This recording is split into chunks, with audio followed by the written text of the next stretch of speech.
Because the longer you wait between sequels, as we might find out next time, we'll see. The less likely it is to recapture that lightning in a bottle, because they really did capture it twice here. Mm-hmm. And you think like, oh, number two, the people love the first one so much it bleeds over to the second one. No, the second one is an amazing film in its own right. If you make me choose, I'm going to pick the first one. But these are both 5 out of 5 films, and I'm glad we have the whole Godfather saga here with these two films. I think what you said, Zach, about blending in together, I think when you watch it, this saga, mm-hmm. you actually get to see the blend together and how it progresses and how it flows. And I think if those listeners that are out there that either have the DVD set or you have your basic cable, the next time it comes on, look for a title, The Godfather Saga. It's 7.5 hours with commercials, probably 8. DVR it, take a week, but you'll see, just as we've been talking about, how everything flows mm-hmm. and how the cinematography still stays the same and the score still stays the same, and the undertone of the marionette strings being pulled in each of the movies. So you've seen the Godfather saga, Chris, right? Yes, I have. Yeah, I haven't. I've never been able to find it or anything. I've heard about it. Zach, have you watched the Godfather saga? I've seen bits of it on TV, and I've heard a lot about it because I've been interested by it, but I've never been able to actually watch it. Now, it's been on cable on AMC and also on HBO in the past. To my knowledge, because I looked this up during these recordings, it is still not commercially available like on home videos, so you got to keep an eye out for it. But next time it's somewhere, I'm definitely going to make it a point to DVR it or have someone else DVR it for me and experience it in that way. Take a Saturday and just watch The Godfather for 7.5 hours. Because in addition to the first two films kind of remixed in chronological order, there are so many extra scenes that kind of flesh stuff out. There's extra scenes between Vito and Michael. There's extra scenes, like I mentioned last episode, where Michael gets revenge on the guy that killed Apollonia. This is so many little bits and pieces because, I mean, God, you could cut this up. You talk about, TV shows today and streaming. Like, you could cut up The Godfather and make it like a 15-part, Netflix show. Now, God forbid they ever remake The Godfather. I think this is right up there with, like, Citizen Kane, like the unremakeable films. But I don't know, Hollywood. They're going to run out of ideas one day. No, please do not give anybody any ideas. There are some movies that shouldn't be remade. And I think I'll get into it in next week. But there was talk about them trying to remake, reboot, or even continue the Godfather series. But no, please, listeners, don't come up with scripts, don't come up with ideas, don't talk to nobody about remaking classic movies such as this one. So you don't want to read my script that I've written for The Godfather transposed into the year 2238? I'll be happy to read your script. Okay, but good. You have to read it to me because I want to hear you say the characters' names. Yeah, well, the main character is an android, right? He's an android named Vito Corleone. And the E's are threes. And Zach, if you're going to take 8 hours, take it on a Sunday. Get yourself some spaghetti, some nice little pasta. There you go. Pasta. And you sit there, and do the whole thing. But and I think the reason we mentioned it this way is because truly, this is the Godfather saga, right? The story began. We saw the beginning, middle, and end of all of it in these two films, and the book really was closed, and there really was no need for a sequel. So that brings us to is this franchise fatigue question. Now, this is an interesting point, Brandon. You've brought this up before. What if it's so good that there doesn't need to be any more? It's tough. These films are so excellent. I can't say it's fatigued, but I don't want to see another one. That's the problem. So, Chris, where do you fall on this? To be honest with you, I'll put it out there, and you can put this as a bumper to next week. But 3 should have never been made. There's a lot of good reasons to stop when the going is good, and the only reason why one would make a 3 is monetary, or sometimes the fans want it, or just the fact that you're sitting at home drinking a beer and going, I can make this work.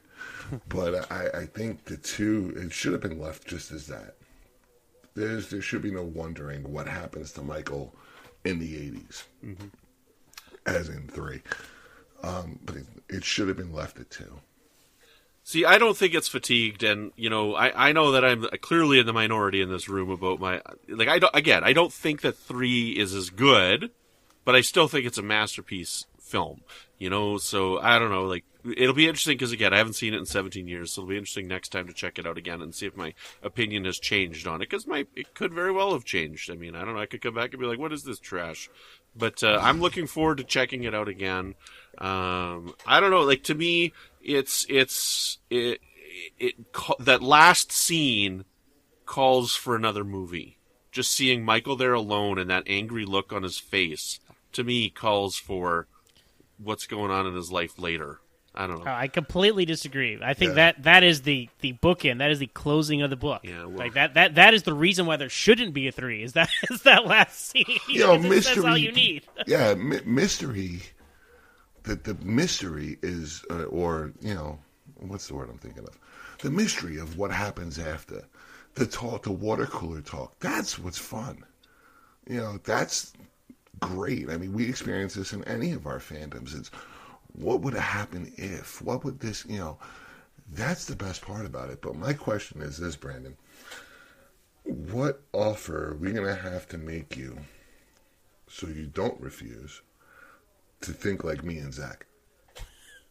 Well, you can't make me an offer on that. I'm just going to have to watch the film and see what I think. I don't know. I like the movie. I think it's good. It's one of those things where you don't find out people don't like it until you start interacting with the fandom. But this might be a discussion that we should have in the next film, but we can leave it here for now.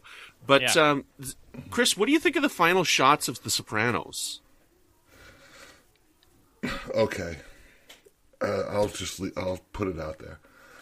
The final episode of The Sopranos made me ask myself, why did I waste 10 years? Oh, man. I loved the end of The Sopranos. Period. Now, granted, I know what I said earlier. It's the mystery about it. It just fades to black. You don't know. I wanted to know. And with the recent news now that they're doing a prequel to The Sopranos. Yes, it's good. Involving, it's going to be the Robert De Niro part of Godfather II, but just involving Gandolfini's son, who will be playing the title role. Who will be playing Tony Soprano. Gandolfini's busy now, too, right? He's dead. Oh, please. I thought you were going to go somewhere else. I know. Oh, my God. I thought I was going to be have to be the one to tell you, Brandon. I didn't know that they were doing a prequel. He died. For me, the finale of The Sopranos was perfect because everybody's like, what happened? What happened? And I'm like, it's Tony. Of course he's fine. It doesn't matter what happened because Tony's No, but that's not what you think. No. That's right. You're so wrong. No. No. He's dead. What are they showing in Canada? Spoiler. Yeah, did you watch the broadcast TV edited down version? They talk about how it's a hit, and then it hits you they talk about that earlier, and then it happens, and that's the implication is it was a hit, and they're all dead. But he's not dead. That's just it. He's Tony. He's fine. He got out of it because he gets out all the time. We got 6 seasons of him getting out of every situation. The guy's the luckiest mofo on the planet. And your luck runs out. Never. Right? Not Tony Soprano's luck. Tony Soprano is fine. I'm glad there's somebody here with his head on straight, Chris. So that's right. This is me with my head on straight. Of course he's fine. Oh, so guys, if you want more of this heated debate about mafia media, stay tuned next week for Godfather Part 3 because I'm really looking forward to our discussion now based off Brandon's crazy opinions about the last episode. Brandon's out there in Canada. Brandon, what are you drinking? You're drinking what? Champagne cocktails. Champagne cocktails. Yeah. Oh, goodness gracious. Well, Chris, thank you so much for joining us again, and you'll be back next time, but where can the listeners find you out there on the internet, my friend? You can find me on Twitter. My handle is @TrekFanLV. The TFL and V are capital. I tweet mostly Star Trek. I tweet a lot of life stuff that's going on with me. You can also find me on the out there on the lake on the rowboat, just saying my Our Fathers. Your Hail Marys. I'll be doing that. I'll take you fishing after we talk about Godfather 3, I think. Well, I do believe Zach would be in the little patio there, but I don't think he'll just sit there and watch you do what has been done to Fredo.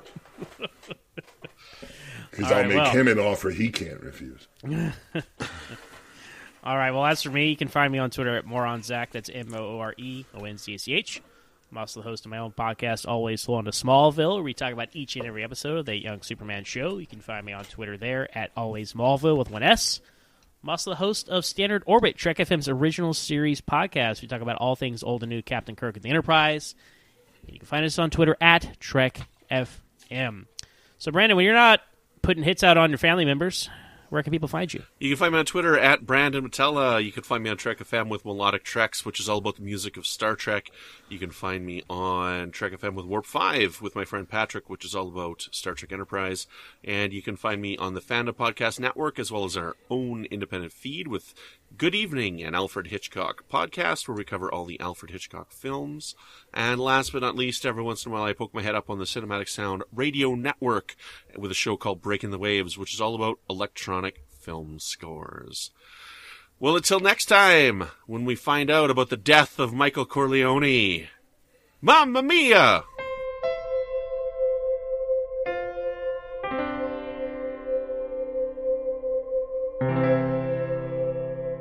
This has been a production of MTMR Media Works.